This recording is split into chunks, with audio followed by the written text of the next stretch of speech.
So the main idea behind rotational motion is that it has analogs with linear or translational motion. First off, let's start with a basic rule you may have recalled from trigonometry. This is the arc length rule, which involves an angle theta and an arc length s, with a radius of the circle being r. The arc length s is equal to the radius times the angle that subtends the arc length. In angular motion, theta represents our angular displacement, which is important because it connects to all the other rotational analogs of rotational motion. And so on. We have angular velocity, which is translational velocity over the radius. We have angular acceleration, which is acceleration over the radius. And we also have a rotational analog of force, which is torque. And torque is the cross product of displacement and force. To relate torque and force together, we'll use another identity of torque, which is moment of inertia times angular acceleration, which may seem familiar to you by F is equal to ma.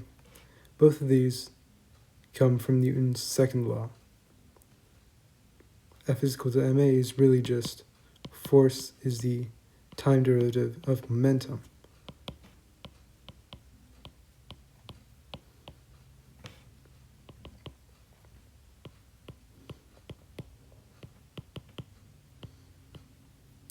And torque is just the time derivative of angular momentum.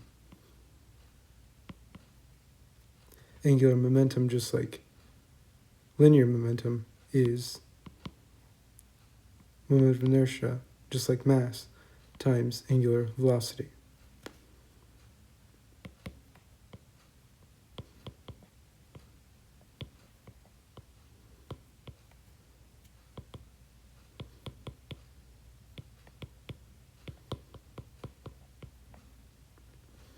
Okay, so to get another equation for torque, we can essentially set the R cross F equal to IA. Now in most problems, the torque that is applied will be exactly perpendicular to the displacement from the axis of rotation.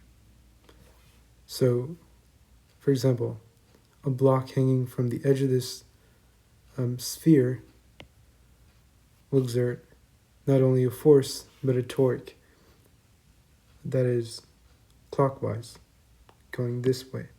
Force of gravity pulling it down, the torque moving in with respect to that force. Perpendicularly because the force of gravity is perpendicular to the radius and the arc length.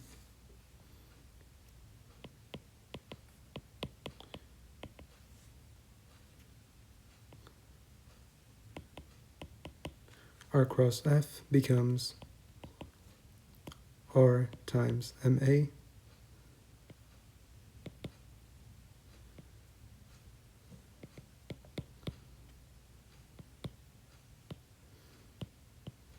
we know that acceleration is just angular acceleration times the radius.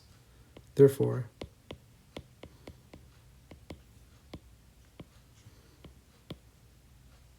we can cancel the angular acceleration components and get moment of inertia is equal to mr squared.